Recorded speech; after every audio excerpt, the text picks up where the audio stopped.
the real estate side of things that obviously your dad taught you about, you know, how to shelter wealth, how to leverage depreciation, all those types of things.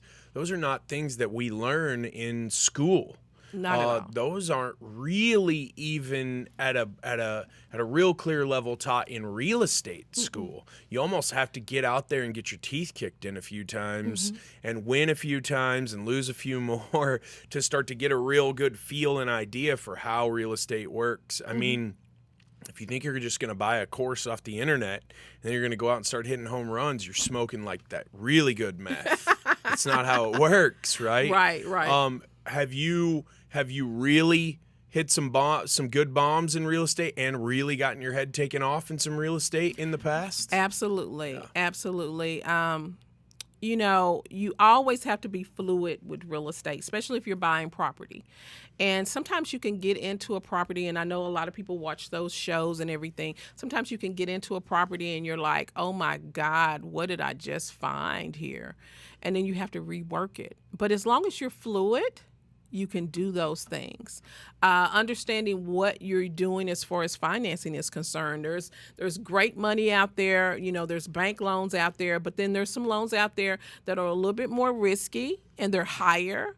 And sometimes that's hard to deal with, but it just depends on how deep you want to get into the water.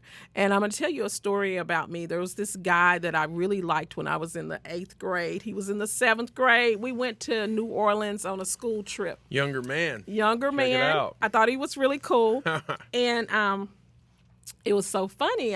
All my friends, we all got together and we said, okay, I'm going to tell you how you're going to really get his attention. You're going to go and jump in the swimming pool, and then you're going to just come up like a mermaid, and he's going to see you. Okay, you got to understand, I was in the 8th grade. And so on the dude side, that'd be like coming up out of the river like Chuck Norris. Yes. And so, okay, I got on my swimsuit. He's out there. All the guys are out there. All my girlfriends are out there. And so I'm walking around the pool, and I'm like, okay, I'm tall. I'm going to jump in, you know, because it has to be deep enough. So I'm going to jump into the 6 feet, and I'm going to hit the bottom. I'm not a great swimmer. I'm going to hit the bottom, come up like a mermaid, and then he's going to ask for my number. Cool. It's worked out. Let's go. Done. Let's do it. So I'm walking around. I'm looking cute. I jump in. And it's not the 6 feet. It's the 9 feet of water. Gosh. And I can't touch the bottom. And I start to panic. And he jumps in. The guy I was trying to meet. He drags me out. There's snot all over my nose. My eyes are red. I'm looking like a fool. And he helps me. He gets me all together. And I'm just so embarrassed. And, you know, my girlfriends were like, okay, come along, let's get in there. And they're like, listen, he knows who you are now. That's right.